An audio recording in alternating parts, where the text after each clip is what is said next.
И без да бе поет, писа стихотворения. Димитър Подвързачов. Епитаф. Друг човек живее нейде в мене и ме буди в късни часове, за да слушам как горчиво стене, обладан от странни страхове. Той от всичко много се страхува и не вярва в празните мечти. За любимата си той тъгува, че за друг сърцето й топти. Той от всичко се бои, горкият, плаче като мъничко дете. Моли с него алкохол да пия и сред нощ ми стихове чете.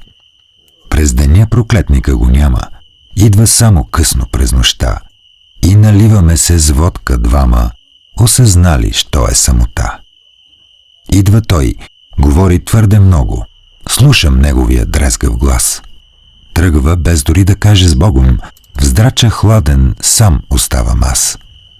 А отвън зората бодро бляска, възвестява за прекрасен ден, яхнала се върху лъч каляска, смее се на смешния ми плен.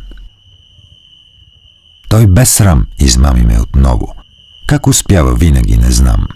Слушах уж страдалното му слово, а пък цяла нощ съм пиял сам.